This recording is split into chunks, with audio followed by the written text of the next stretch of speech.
Class teacher അത്രയ്ക്ക് ഒരു നല്ലൊരു ഡൈനാമിക് ആയിട്ടുള്ള ടീച്ചർ ആണെങ്കിലേ ഉള്ളൂ ഇങ്ങനെ കുട്ടികളെ പിക്ക് ചെയ്യാൻ പറ്റത്തുള്ളൂ. അപ്പൊ അവനെ ക്ലാസ് റൂമിൽ ശ്രദ്ധ കുറയുമ്പോൾ അവൻ എന്ത് ചെയ്യണം, അവനെ ബോർഡ് വായിക്കാനായിട്ട് അല്ലെങ്കിൽ ക്ലാസ് റൂമിൽ പോയി സ്റ്റാഫ് റൂമിൽ പോയി എന്തെങ്കിലും എടുത്തുകൊണ്ട് വരാനായിട്ട് അല്ലെങ്കിൽ ബുക്ക് ഡിസ്ട്രിബ്യൂട്ട് ചെയ്യാൻ അങ്ങനെ അവനെ എനർജി ചാനലൈസ് ചെയ്യാൻ വേണ്ടി കൂടെ അവനെ ഉപയോഗിക്കണം. അപ്പോഴാണ് അവൻ അലേർട്ട് ആവുന്നത്. നമ്മുടെ ലെവൽ ഓഫ് എറോസൽ നമ്മുടെ അറ്റൻഷൻ സ്പാൻ നമുക്ക് ഒപ്റ്റിമൽ ലെവലിൽ നിൽക്കണമെങ്കിൽ ഇവൻ അലേർട്ടായിട്ടിരിക്കണം. അപ്പൊ അതില് ടീച്ചേഴ്സിന് വളരെ പ്രധാനപ്പെട്ട ഒരു റോൾ വഹിക്കാനുണ്ട്.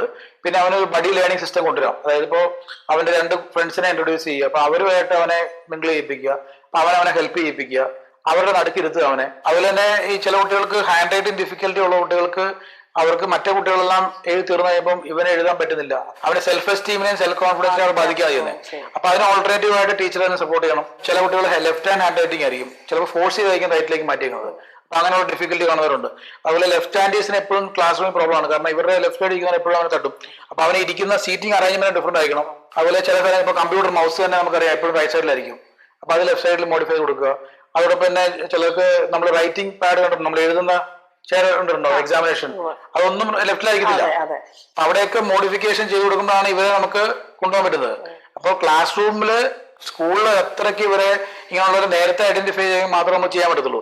ഇത് ഐഡന്റിഫൈ ചെയ്യുന്നത് ഒരു 3rd സ്റ്റാൻഡേർഡ് മുതൽ കണ്ടുപിടിക്കാൻ പറ്റും.